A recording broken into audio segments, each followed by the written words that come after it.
Welcome to the Future of What? I'm your host, Portia Sabin, president of the independent record label Kill Rock Stars. I'm excited to announce that we have a new sponsor for the podcast, our friends at Merch Table. Since 2002, Merch Table has operated and managed online stores for hundreds of successful musicians, record labels, comedians, artists, and small businesses.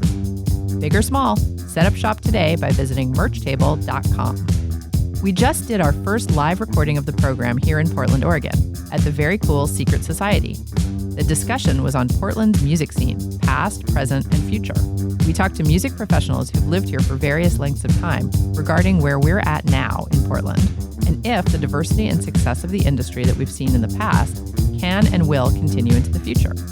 It's all coming up on The Future of What? Can I have a taste of your ice cream? Can I lick the crumbs from your table? Can I interfere in your crisis? No, mind your own business. Okay, so I'm Portia Sabin. I'm the host of The Future of What and the president of the label Kill Rock Stars, and this is a live podcast of The Future of What? Woo! Yes, make noise. Yay, so everybody knows that you're really here. Yay.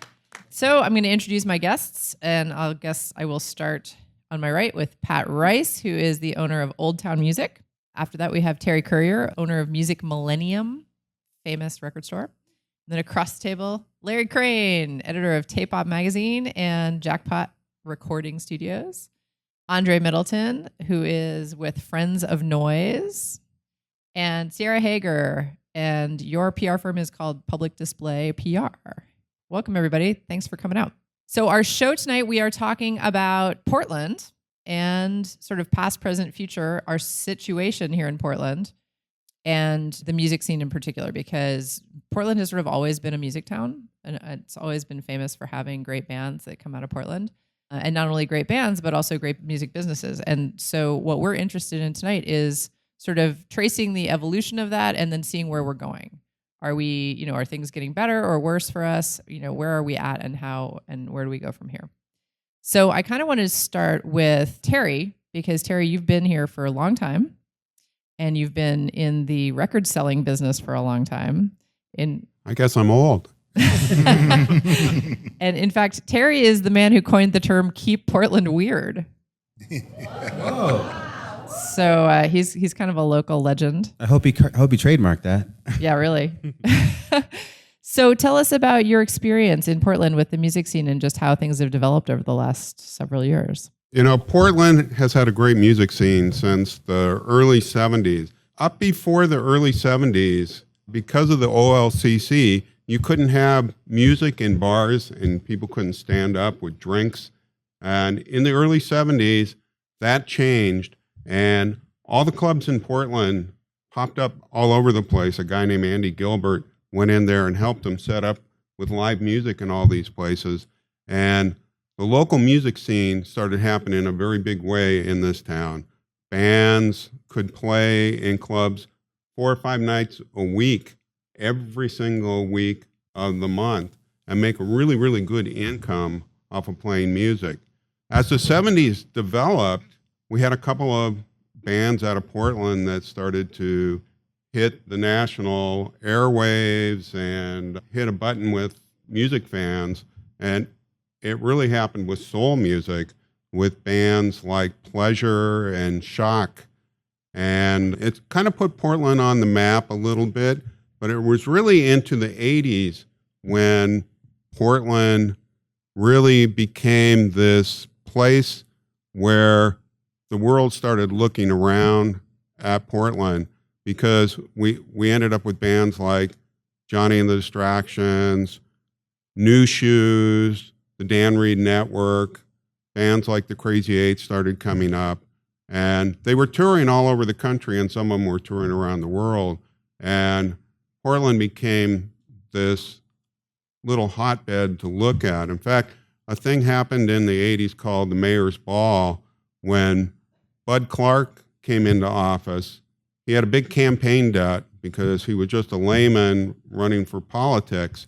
And the musicians in this community got together and had this thing called the Mayor's Ball to pay back his campaign debt. And this ball went on every year for many years after that, even after the campaign debt was done. And it brought attention to Portland, and A&R people, different record labels, distributors were all coming to see what was going on in Portland. And from that point on, Portland has really been kind of on the map, but it goes down and it goes up. There will be a scene and it changes. I mean, we had the time when we had, the Heat Misers and the Hazels, I'm thinking Jeremy Wilson's band. Dharma Bums. Dharma Bums, yeah. We had bands like that were touring around all the clubs around the country and getting record contracts with bigger labels like Sub Pop Records and stuff. And then it just moved on to, bands like the Dandy Warhols, the Pink Martinis, and we got the Slater Kennys. And in recent times, as all these bands from other cities and other parts of the world have come through Portland, they see our scene that's happening here because we have a really good music scene in this town. And a lot of those artists have moved to Portland because it is such a great music community here to work with. And nobody's married to any one genre. You'll get people like Portland Cello Quartet, melding their music with different areas of rock, jazz, classical in town. It's, we're really lucky to that extent that we've really got a friendly music community in this town. I think it's important to also point out that when I came here, I've been here only 9 years, but when I used to come down here about 15 years ago when I was living up in Olympia, I was really impressed with this as a music town because it seemed like it was so easy for musicians to live here. Right? The rents were just right. You could have a room in a house. You could leave it for 6 months on tour. You could leave your barista job. Things were pretty okay. That's changing now. Yeah. As the population has grown in this city, which is one of the largest growing cities in the United States, it has raised the cost of living. And, whether you're buying a house or you're renting a place, everything's going up at a very rapid pace, and it's making it hard for the musicians to live in the community that they want to do their music with. This is almost like in the 80s down in the Pearl District were all the artist lofts, and people did all their art down in those places. They pulled up garage doors, and there was all these artists working in there.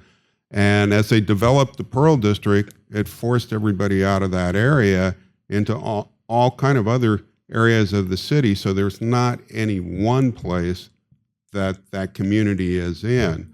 And that's what's going to happen here. Even at Music Millennium with my employees, my biggest fear is that the cost of living goes up, that my employees aren't going to be able to afford to work for me. They're going to have to move out to Gresham, move to another city, or even get another job that might pay them more money. Though they would like to work in the store in this business, in order to stay in Portland, they may have to make more money. And Larry, you said that when you started Jackpot, the rent was like $200 a month. The $500 for the studio space, and my personal rent was $200 a month. And that has changed a little bit. Yeah. I guess I'm paying about 10 times as much at home, and wow, to own a house now, right. Though it's nicer. God, the studio rent is like about 4 times higher, so yeah, it would all change. It's a different economic scale. The advantage in my case is that we did end up in a much nicer space that was custom built for us by my friends that own the building. And so we can offer more services and better quality of work.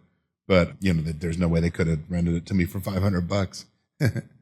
I think it's interesting to think about how, when Larry talked about the Pearl District, and I remember all my friends rehearsed at the Palace, and that was a space that was easily accessible, but it was really, a key part of an ecosystem that supported the artist, whether it was, renting in Goose Hollow or renting, off at Division, and then you'd work, not too far away from where you lived, and whether it was, like you said, you could earn a living as a barista or attending bar, and that gave you time to work on your art. Now it's much more difficult, and it's coming from a lot of different directions. It's not just increased rent, But, it's healthcare, it's education. I mean, everything has gone up. And, I'm not sure. I mean, granted, I've learned a lot from the Future of What podcast and how artists earn, but, money is still being centralized in the core 1%. And it's not being distributed as well as it used to be. So even though you've got people that are, forming their own businesses, and it's still just not quite enough. And I think it's important to have discussions like this to figure out how do we push back on that economic model that isn't supporting us and take some of the power back.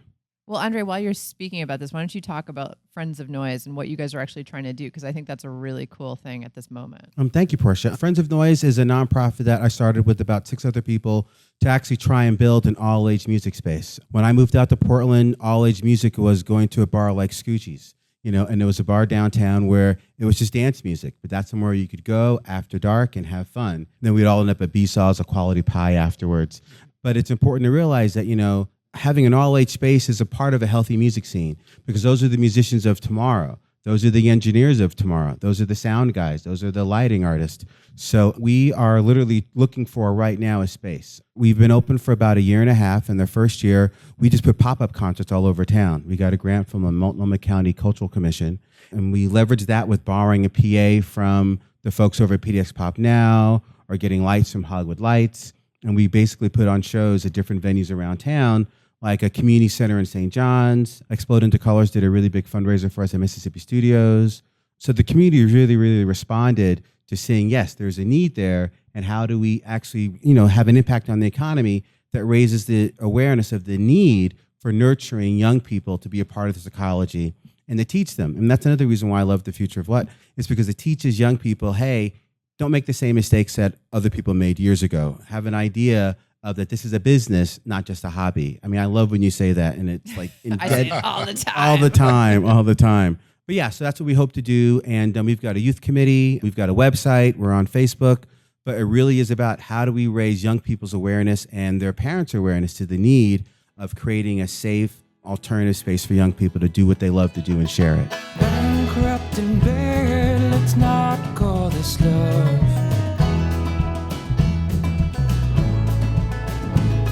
While waving a flag that's white as a dove.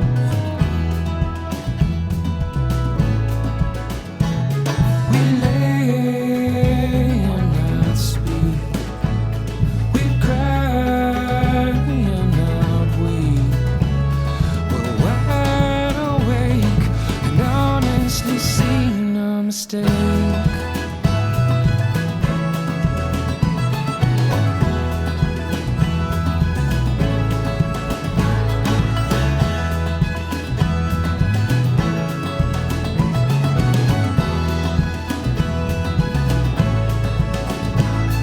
Sleep, fragile dawn.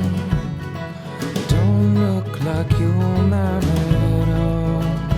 We had walked before we crawled, ran straight into a wall.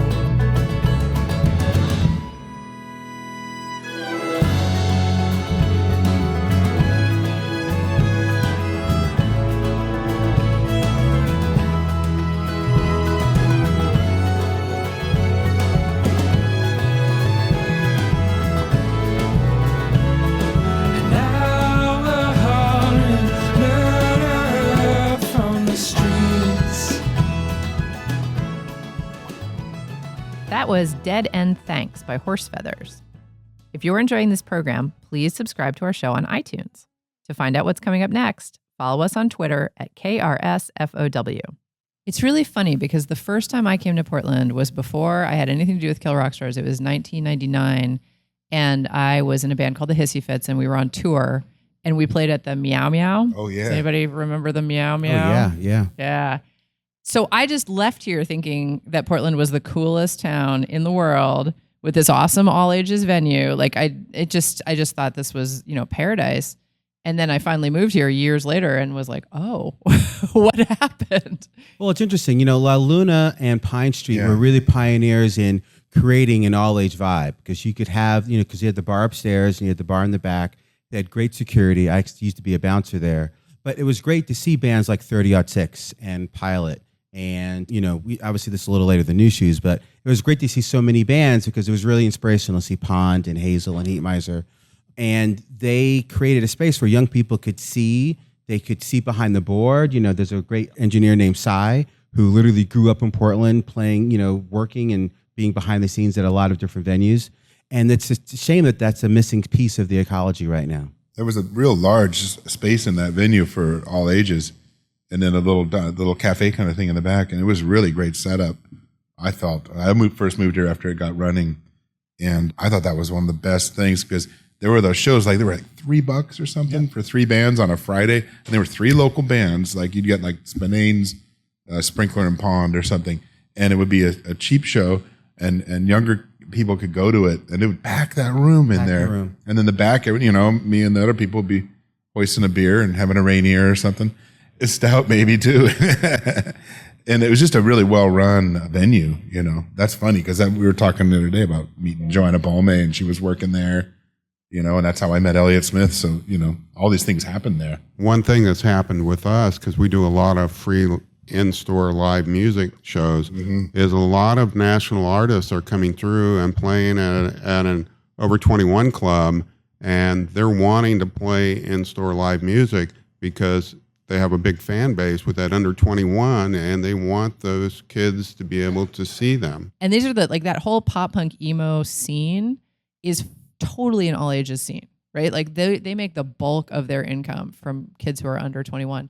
And so it's fascinating to me that there is even a moment where people are like, why would we want to have an all ages situation, right? Because those kids have allowances, they have cash in their pockets. Like, why would you not what is going on that it's been hard? Knowing kind of pretty well how the Crystal Ballroom operates is that if you got an all ages side there, you can cordon it off and it's perfect. But if you put on a show that is all ages specific and everybody's in there, on the all ages side, nobody's in the bar, the venue makes a significantly less amount of money. And that's an important thing to consider for the economics of booking a show. But we have to figure something out, right? We have to figure something out so that people can have all ages shows that are, I've watched kids at those shows and they did $4,000 in t-shirts in one show. I've never seen anything like it. But the kids were just like, take my cash, So it's clearly these kids have the money. And no, they want to have it, but the model of having an all-age club in the inner city with the cost of rents and everything, they cannot make it selling soft beverages and things of that nature. It's the alcohol thing that makes a lot of these clubs their money. It's not paying it's not making the money from the artists coming through the door so much. It is that alcohol sales. And in all fairness, I think, even though we're talking about all ages spaces right now, there's so many different parts of a music community, like public relations, bands, venues, the people who are, making the CDs, printing T-shirts. And it's interesting to think about how do each of those different aspects of the music community, how are they surviving these days? In spite of where we're at, right? There are still tons of kids in bands. So I think your business is really interesting because your business is not that old, but you don't seem to be lacking for bands to represent. Am I correct? Yeah, I guess where I want to start talking about this is just to also issue a little bit of a cautionary tale. I grew up in Oakland in a very, very healthy all ages music scene, going to shows really maybe every single night that I possibly could, seeing, teenage bands playing a lot of pop punk and emo and stuff like that. And then moved to San Francisco in kind of the mid-aughts. And I don't know, it felt to me like the golden age of San Francisco indie rock. Venues like Bottom of the Hill and the Rickshaw Stop and Cafe de Nord, which closed down, which was an amazing venue. And between 2006, when I moved there, and 2013, when I left, I saw a really healthy music scene completely die because of the tech boom. I don't know. It was really awesome when I moved there. And then by the end of it, because I remember it was a big thing, the OCs left San Francisco and moved to LA, and Ty Segall left and moved to LA. And there were all these articles is San Francisco music dead? And the answer is yes. I mean, it is. Like, what cool is happening in San Francisco right now? Nothing. And when we left, it was for that reason. It's like completely unaffordable. So there are no bands, and there's no, like, there really isn't much of an industry there really right now, at least not on like the indie level. Most of the musicians went to Los Angeles. I don't know why people do that, but we came to Portland because it's still a place with a music scene to protect. And I think that that's really important. You know, you can still go out any night of the week, see a good band, and you'll be one of like a few thousand people doing that in Portland any given night. So I think that that's a really important point to make, that that there really is something here still to hold on to. I think one of the most important things that you just mentioned is like a lot of musicians were running, like Ty and John were moving down to LA, and one of the reasons is the rent was cheaper in LA. Yeah. And if there's more entertainment business, which there is in LA and Hollywood and everywhere, then it makes sense, like, well, you just move there. And we're seeing that right now with all the comedians here in town. It's funny. Friends of Noise met with Commissioner Nick Fish a few months ago, and he was key to talk about rent when it comes to local art, because there's been several closures of buildings where artists were able to practice and work and live, like Town Storage, for example. And like I said, it's an ecosystem, and it only takes one part of the ecosystem to kind of get out of whack to throw the rest of it out of whack as well. Yeah, and that one part is rent. Yeah. That's the part. Rent's a big part of it. Exactly. Rent's a big part of it. So, Pat, your expertise is in music sales. You know, you sell instruments. And that is kind of, to me, a very telling aspect of the whole ecosystem, because, you know, obviously if people aren't buying instruments, they're not playing music. So what have you seen over the last 20 so years? Well, first off, I'm really glad to hear that there's this interest in all-age venues coming up, because without a place for younger musicians to play, it's really hard for them to get enthusiastic about pursuing that art. Years ago, in the 60s and 70s, upstart bands would play at high school dances, and that's where a lot of our current older musicians got their chops, was at playing those high school dances. And for some reason or another, and I'm really not sure why, that kind of faded away. Now it's more DJ type music at these high school dances. So where do these young musicians get a chance to actually perform and hone their craft? And, you know, they can play private parties, but it's not the same as being on a stage with, you know, a whole high school of students out there enjoying the music. So hearing that these clubs are of interest, I think that's going to be a great thing for these young musicians. And you're right, I don't see as many of the 13, 14, 15-year-old young musicians in my shop like I used to. And I think part of it is because, well, yeah, I can learn how to play guitar, but once I do that, what do I do with it? Well, and you brought up a good point, which is that people can play private parties or house shows, but a lot of house show venues are being shut down too. So, I mean, I think that it really is like the responsibility of grown-ups to step in and be like, where are our kids going to play music and make art, you know? You know, and not to bring up the tragedy of Ghost Fire, but I think that's a perfect example of how cities, municipalities, adults, parents need to think about where are safe spaces for our young people, and how can we have young people brought into entertainment in a way that is healthy and normal. You know, I mean, yes. Just to clarify, you're talking about the ghost ship fire. Right, the ghost ship fire that happened down in Oakland. I mean, tragedy, but it speaks to people are going to make their art. And if they're going to do it in a basement, they're going to do it in a warehouse, but they're going to make their art. And, you know, I think it is incumbent upon those who are within the industry to actually take a moment to say, hey, what am I doing to maintain a healthy environment? Not just for me and my craft, but for those who are going to come up behind us. On the backside of memory, where the future sucked into the past, I draw a line in my mind where I saw you last.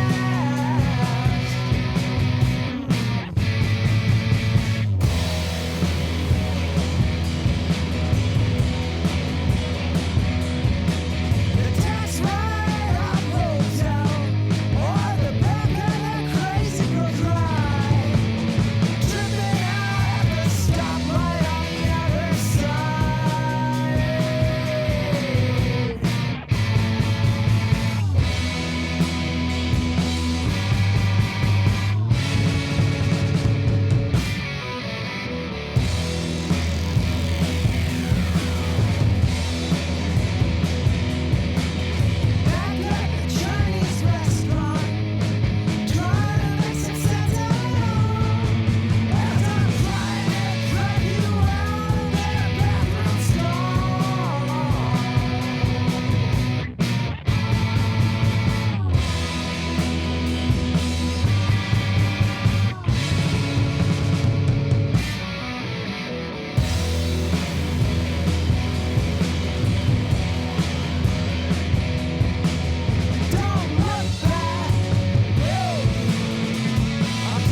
That was Nostalgic Hills by Quasi.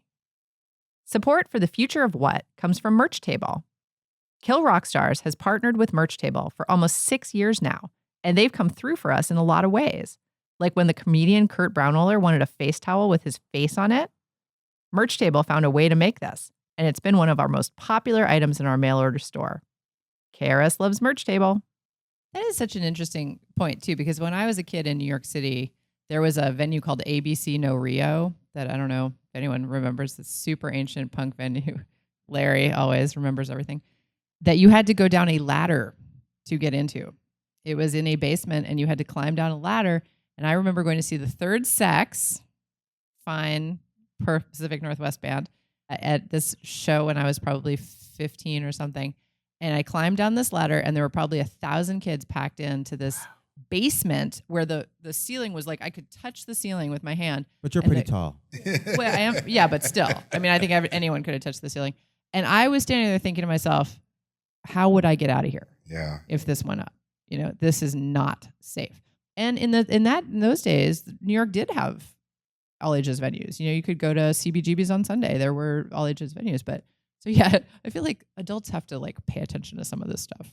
I mean, we have things that lead towards it, like Ethos, where a lot of kids are getting lessons and stuff, which is really cool. And then things that kind of show you brief glimpses of it, like PDX Pop Now, which has a wonderful 3-day festival in the summer and has all ages. And they always feature like a couple of really young bands that are like have gone to Ethos or something like that. And Rock and Roll Camp for Girls, of course, as well as another one. But I think you're really right. Like, if there's not a place that gives you like this goal to go be, like, you know, I used to go play shows at Gilman Street in Berkeley, and I was kind of older than the scene there, but we would headline a show, and these young kids would come from the suburbs and open for us and stuff, and it was really fun. It was like, it's a really good scene, you know.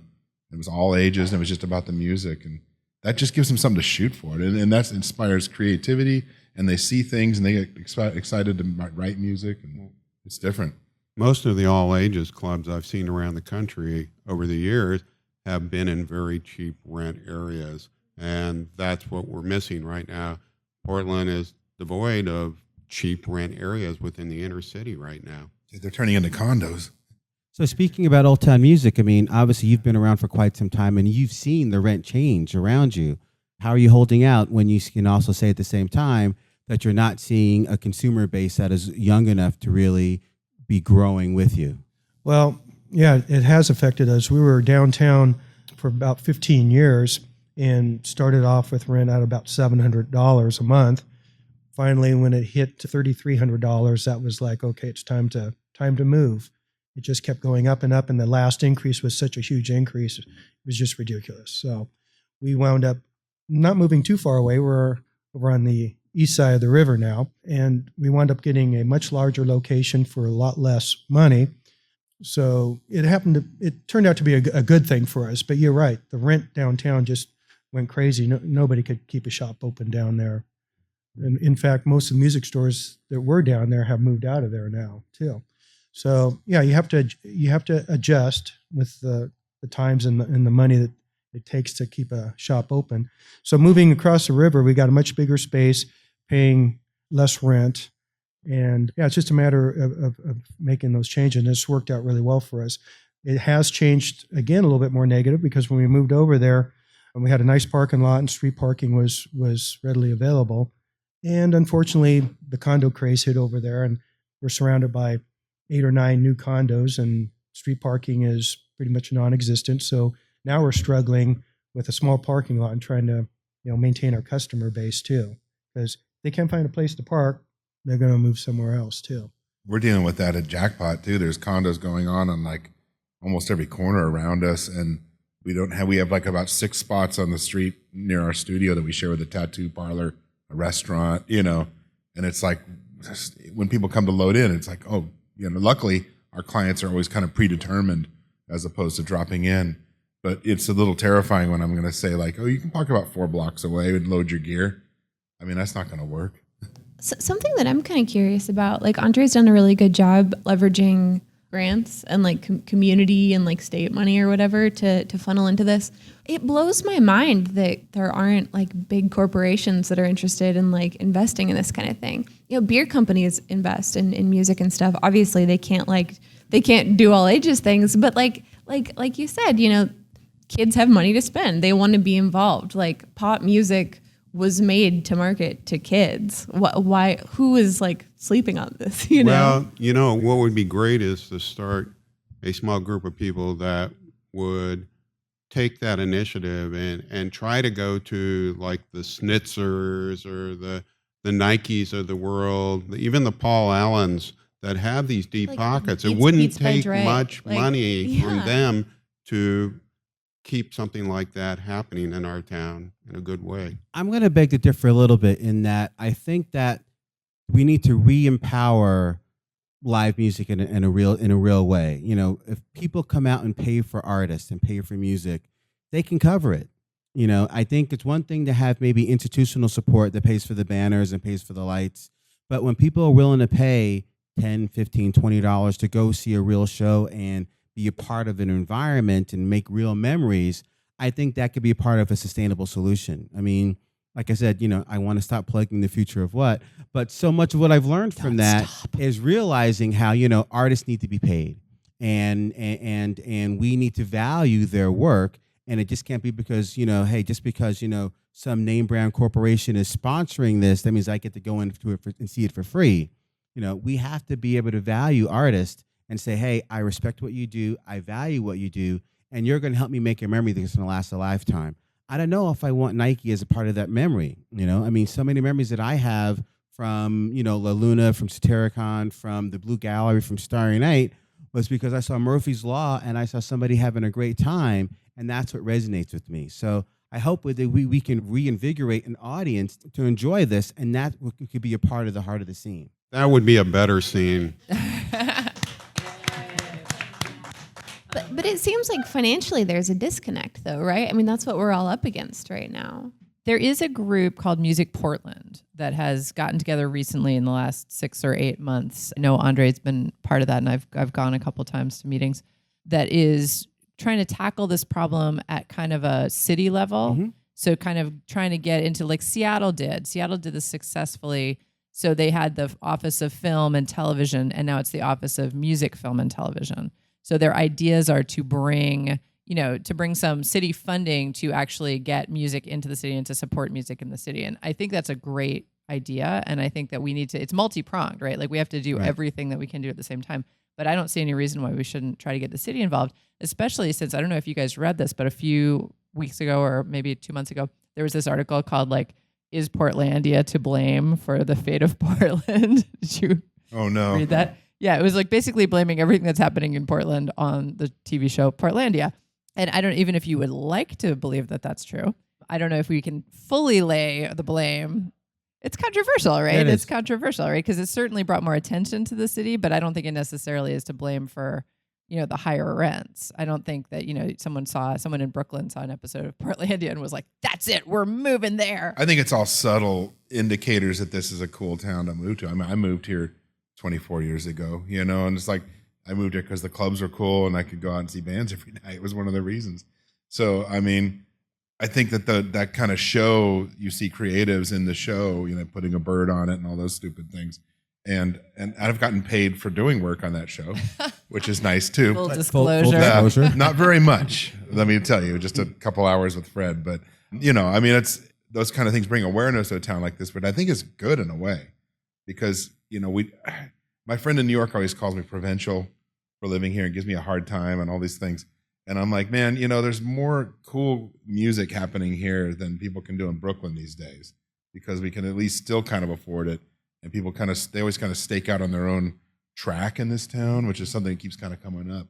You know, I think it's good. I think we got something more here than people think. And Portia, to go back to talking about Portland music, one of the things that we discussed there was how can we empower our government and maybe some local corporations to sponsor to help develop an infrastructure that will support music. And maybe it's, you know, having load-in times outside of bars and clubs so that people aren't getting tickets. Creating an infrastructure that actually supports the creation of music because, you know, it has to be part of a cycle, part of an ecology. So while I hope that individuals will go out and support, there is a place definitely for having our government and, even our large corporations that are benefiting from the labor of people and benefiting from this being a creative economy. They're benefiting from that, and how are they giving back? Certainly.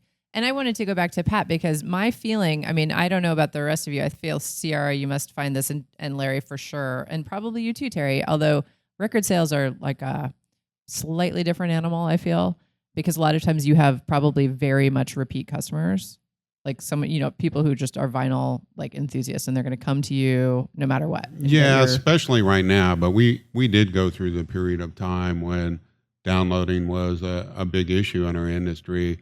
And, over a 10-year span, the country went from 7,500 record stores down to 1,800. So it did affect.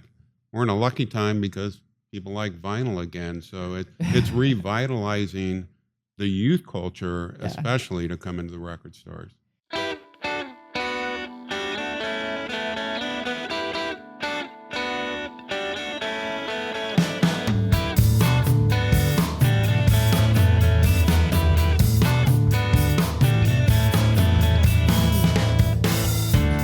Joey, can you hear me?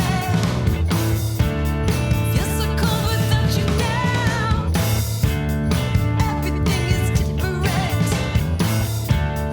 Would you cry or would you laugh?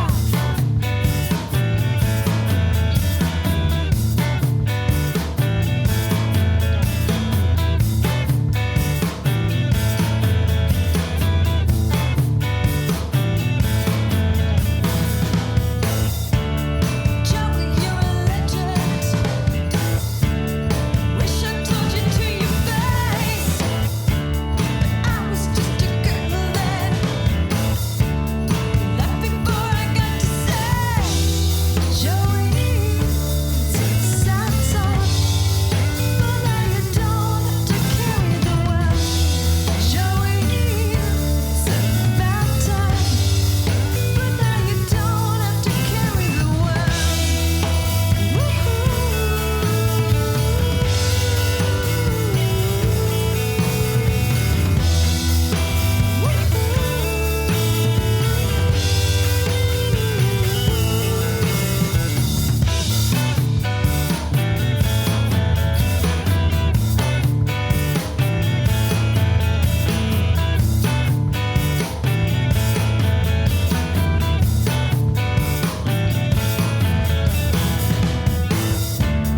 Joey, you got such grace,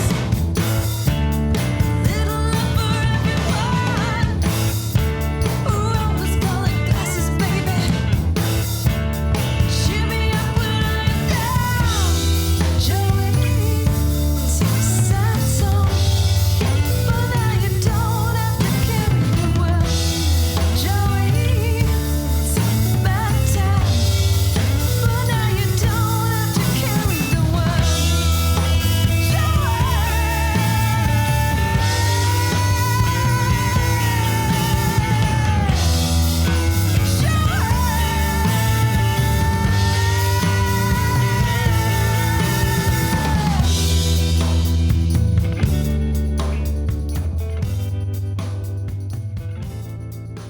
That was Joey by the Corin Tucker Band.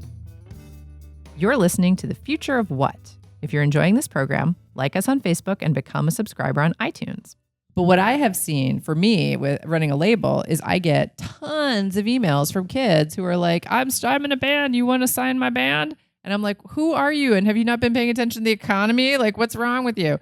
But I'm sure that you guys find, do you find you have kids coming in every day or young people and buying guitars and buying drums and like really interested in music?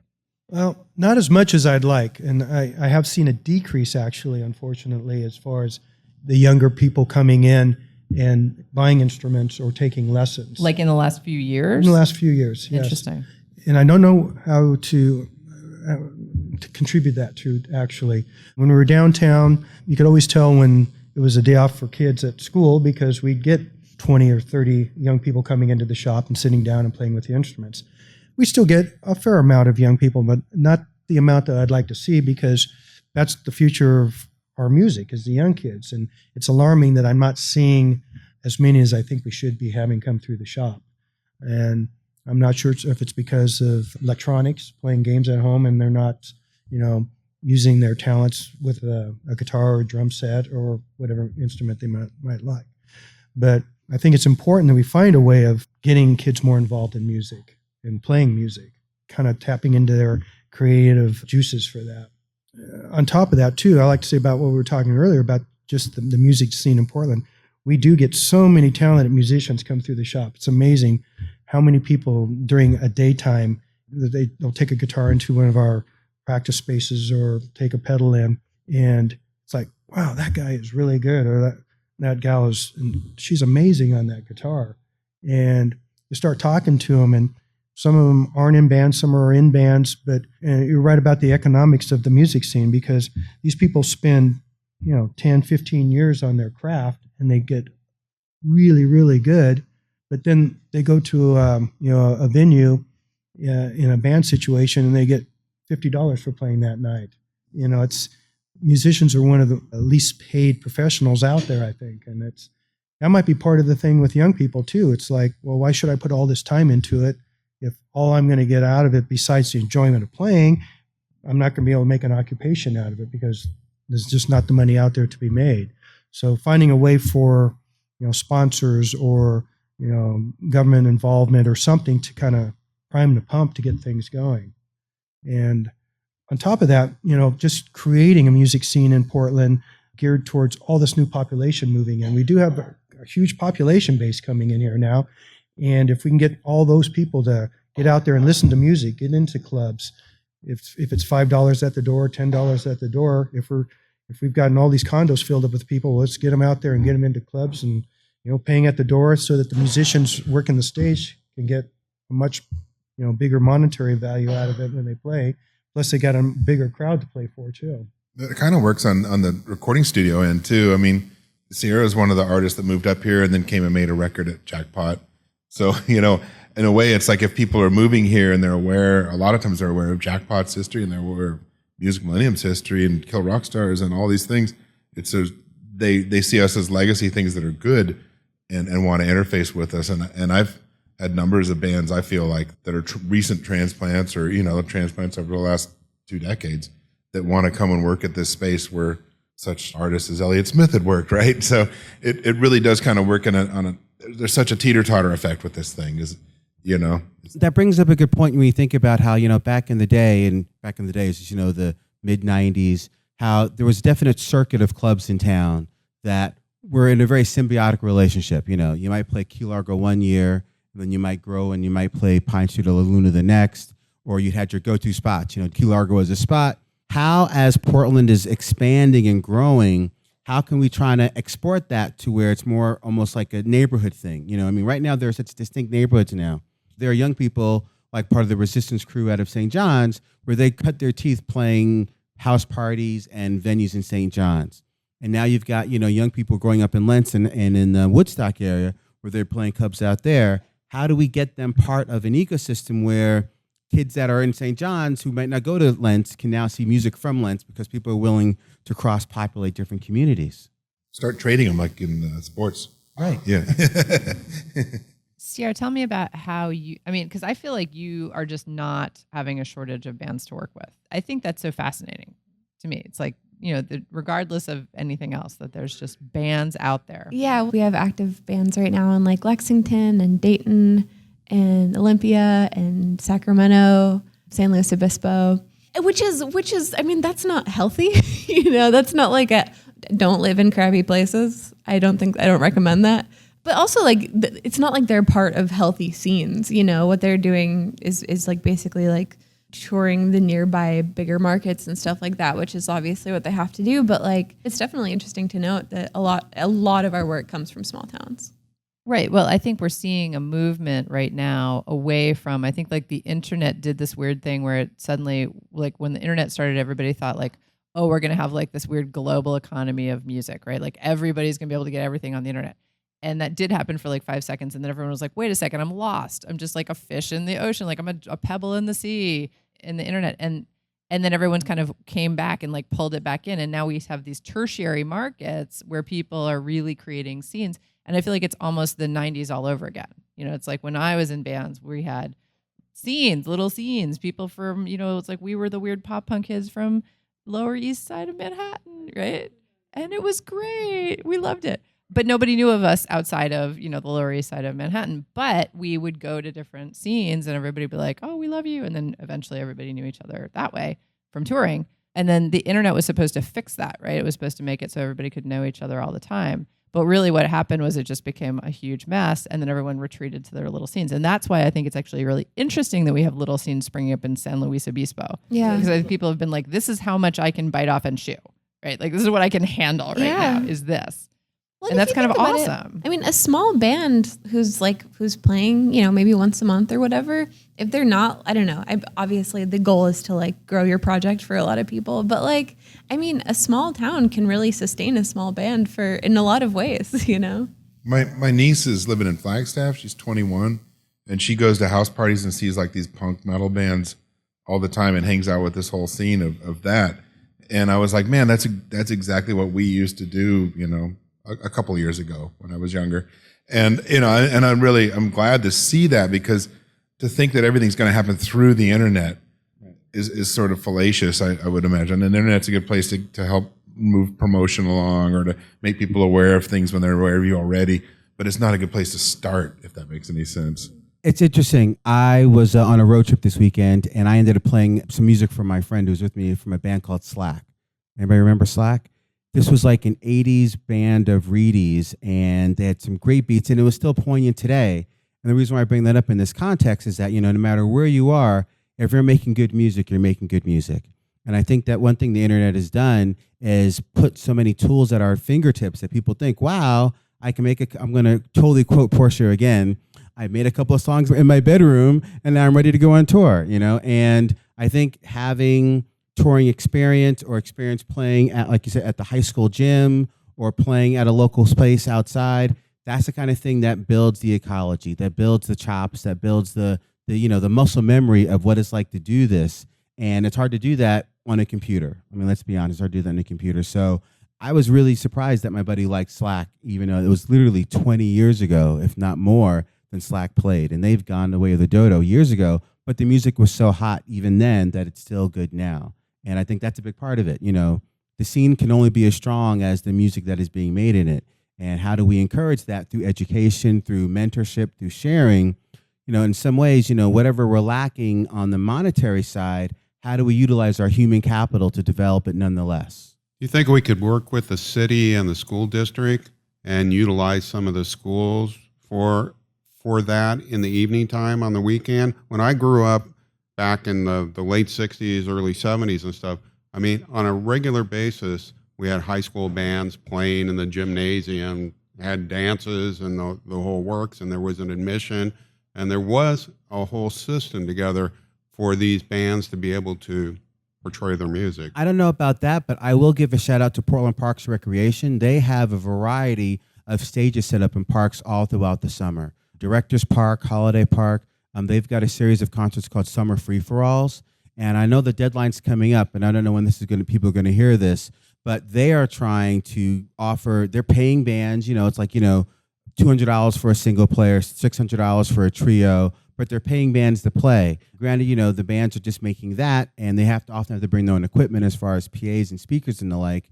But there should be ways, and I think Music Portland is one way. If they're trying to figure how do we lobby our city to provide us with the infrastructure, and maybe that could be a solution. Hopefully, maybe another solution could be, you know, how do we get some of the clubs to say, hey, let's try and have, you know, a consistent all-age night around town, so that young people can know that they can go see music all over town. So that might be another idea as well. I always figured if the government set up a system where if you could prove you made half your income from music or playing music or anything, you would get like a tax break and free health care. That would just like help out right away. And then then the money that's like gray area money that's never really declared would start getting declared, and then the IRS would be happy too, right? Larry for president. Yes, that's fine. Anyone would be better.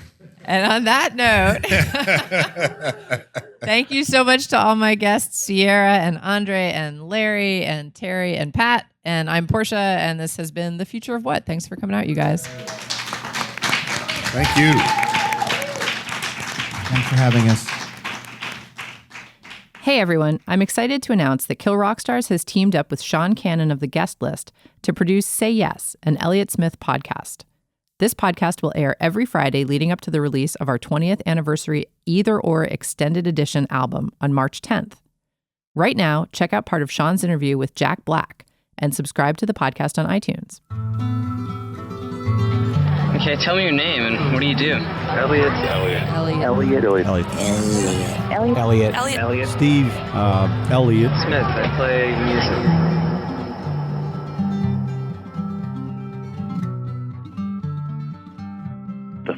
The acoustic guitar work is just remarkable.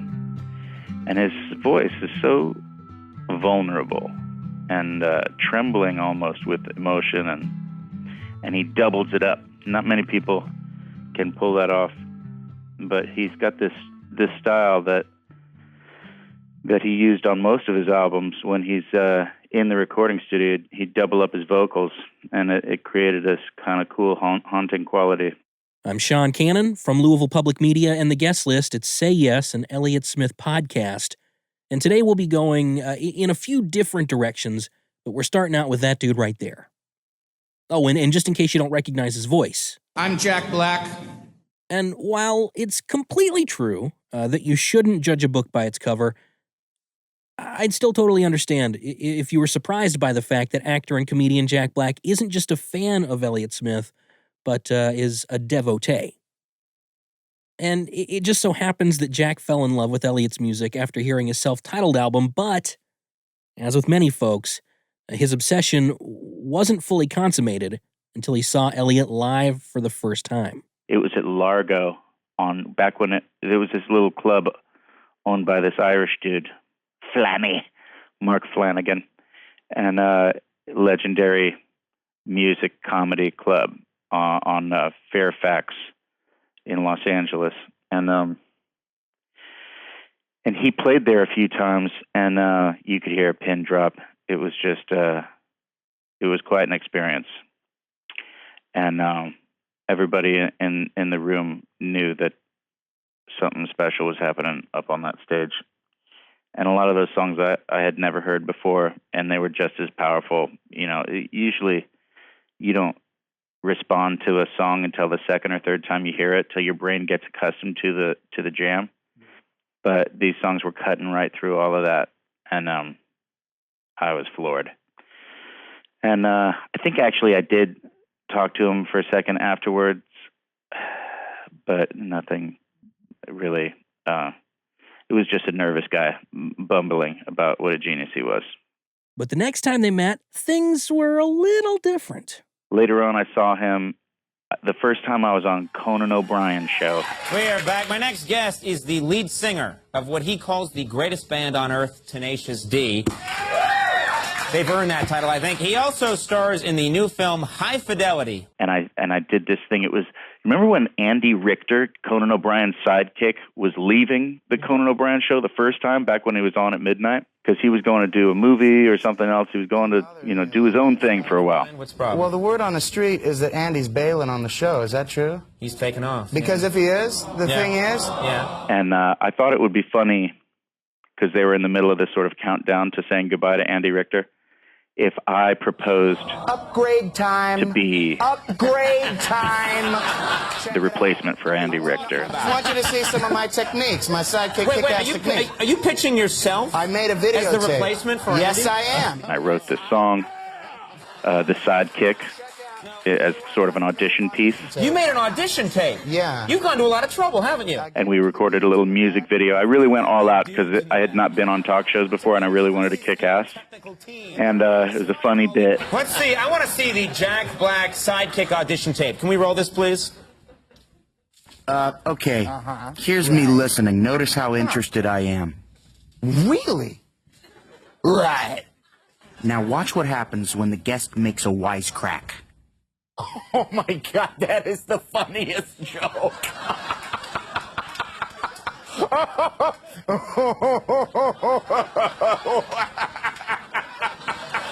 Now watch what I do when Conan tops the guest's wise apple. And Elliott Smith was the musical guest that night. Please welcome back to the show, Elliott Smith. And he came out and did a song from